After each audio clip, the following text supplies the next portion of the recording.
This is Politically Erect. My name is Mike Grant, and when I hear that medical marijuana is still illegal in some 30 plus states, I'm politically erect. The following is a medical marijuana discussion, a continuance of the Medical Marijuana Liaison's office report, their position paper. If you haven't watched that, I would suggest you seek out the Politically Erect show on YouTube that deals with that. It starts with a flag and there's 4 parts. Continuing from there, without caregivers, patients will be able to possess up to 24 ounces, 2 ounces per 12 plants.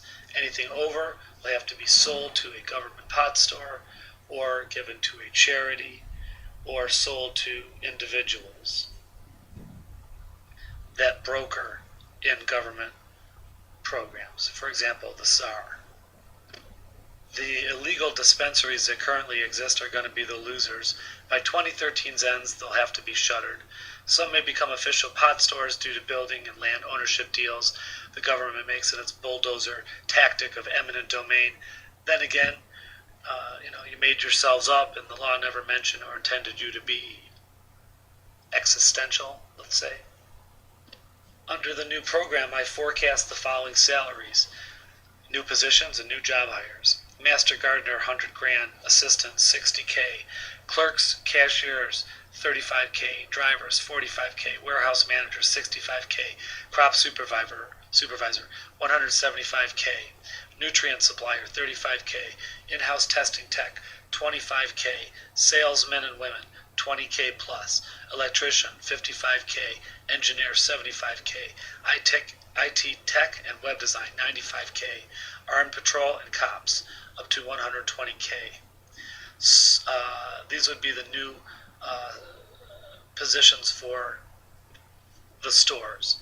The former being positions for the government grow-ops, the big co-op warehouse grows. So the smaller stores that would be like, Canadian beer stores would be as follows. Store managers, 40K. Store employees, 20K. Security guard, 20K. Accountant, 60K. Attorney, 40K plus. Marketing, 55K. Crop buyer, 110K. Broker would be non-negotiable, whatever he wants. Charity rep, 20K. IT tech and web designer, 75K. Franchise liaison, 60K. Social networker, 50K. Bud tender, up to 45K. Testing facilities will probably break even. They will be done at the government ops to ensure quality, but they may either be bought out, subcontracted, or co-op to run as a government partner to work with the GOs. The insurance companies must shift focus to individual patient grows, head shops, doctors, clinics, clinical coverage, and hydroponic stores. Gone will be the rate insurance and the co-op and collective policies, the real juicy ones. Trade should flourish with patients forced to grow their own instead of vast phantom co-ops doing it for them. Electrical, plumbing, drywall, HVAC, security, consultants, etc. Big banking will be squeezed also, as the government will have its own payment system and finances. A push towards intrastate credit unions should be initiated. That's intrastate, within the state. Auto and health insurance may unfortunately find it easier to get into our medical marijuana community with the new system, as it currently has a cozy relationship with government regulators. In fact, Ruth Tuttle of State Farm Insurance currently told me they are recently reimbursing car accident victims for their cannabis for pain and suffering. Charities may begin to receive overages from patients. The charity may then sell directly to a pot store for cash, taking a contribution for their books, enriching social organizations, and or they could just use a safe with a pickup guy and get a check in the mail. Charities may be medical marijuana specific or just register with the czar to make it eligible depending on the laws governing charities. No random unsolicited drops will be allowed at any charity. Hi, this is the medical marijuana I have. Where do I set it? Next to the kindergarten table over there? Okay. Cops still get to catch the cheaters and seize their assets, provided defendants get due process. The first area to break 100 businesses was hydroponic stores, by my calculations. They are the fastest growing, pay 30% of income, and kick the government a 6% tax on everything. Nothing's going to happen to them. Caregiver apps at 10 to 50,000 range could mean anywhere from a $6 million to $30 million fees in revenue, an average of $18 million conservatively. These proceeds could hire new staffing, thousands of job openings, some, but mostly new jobs, as secure bonds, and whatever's left over in the surplus would fall into the general fund. Simultaneously, construction starts on growing facilities and pod stores with startup funding from investors, banks, MMJ registry participants, business owners, whoever wants to invest on the ground floor with a proven moneymaker. I estimate $250 to $315 million in the region could be raised and matched once there is legal certainty in the program. Brown credits can be issued to restore older factories like the Russell Industrial Center in Detroit, as well as modern energy-efficient carbon-controlled facilities to be built to last 500 years. Green.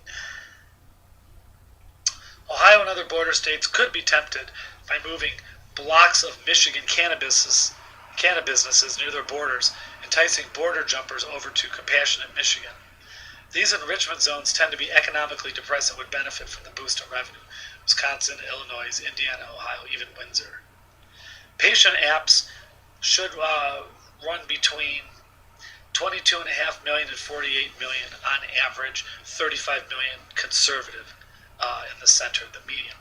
I estimate 75,000 to 160,000 application in the range of that number, times $300.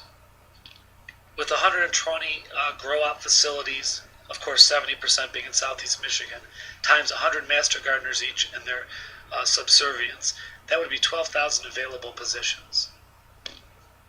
840 new businesses projected in Oakland County alone for 2012. Of that, 340 projected construction starts could mean a stimulus of an estimated $700 million for the next 2 years.